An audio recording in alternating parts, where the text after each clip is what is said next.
I would like to bring the gentleman up who is the creator and the founder of the Negro Leagues exhibit, and who also donated this book to us, Mr. Michael Bowles.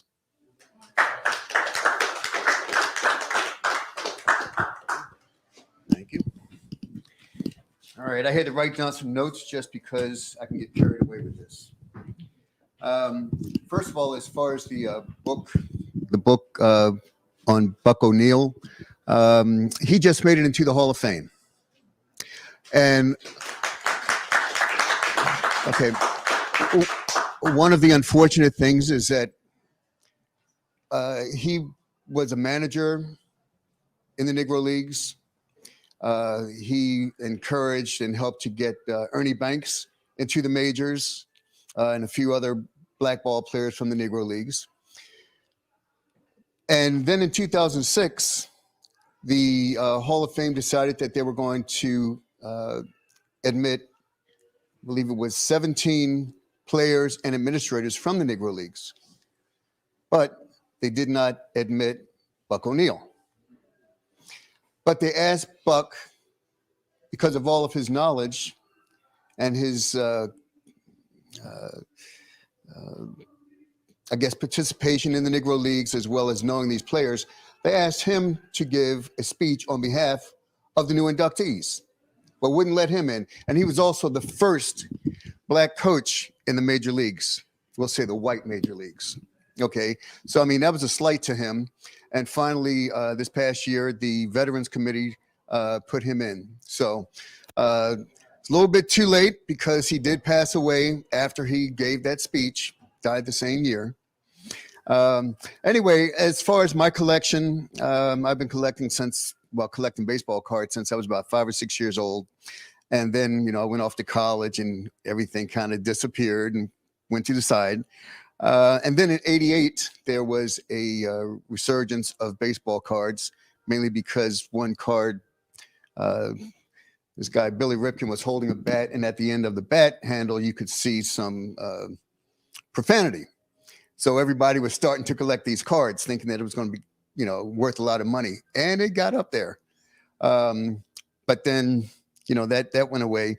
But anyway, I started thinking about some of the old cards that I had. And I was wondering, well, where are the cards of the Negro League players? Players like Satchel Paige, Cool Papa Bell, okay? There weren't any out there. Most of any cards that were made were basically like in Jamaica or down in the Caribbean area, or, let's say Mexico, places like that. But companies like Topps, they didn't have them. So anyway, I started to do more research. And in '99, that's when I decided that I was going to do more research about the Negro Leagues. And I've been really going full steam ever since.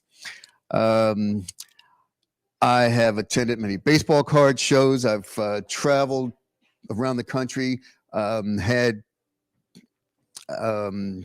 conversations with some of the players. Unfortunately, a lot of them are no longer with us. There's only about 5 players left that used to play before 1947 when Jackie Robinson got in. So I've taken pictures with them. I've gotten autographs. And most of those players are just really grateful that people are recognizing them. Okay. And one thing that I did realize was that, Seattle did have a team here. And most people don't know that. But anyway, I was able to get a hold of somebody, the last living player from the Steelheads, and made it possible for him to come out here and be recognized by the Seattle Mariners. Okay.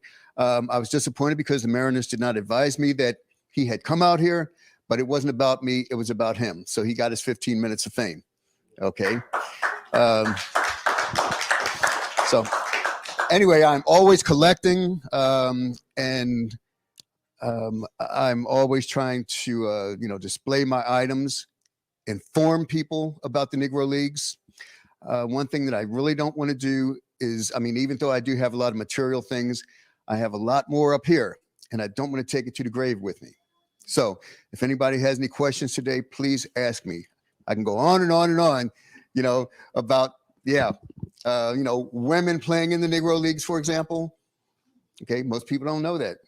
So anyway, there's a whole lot of other things too. Anyway, my time is beyond. Okay, so I'll be out there. Ask me questions. Okay, glad to answer them. Thank you.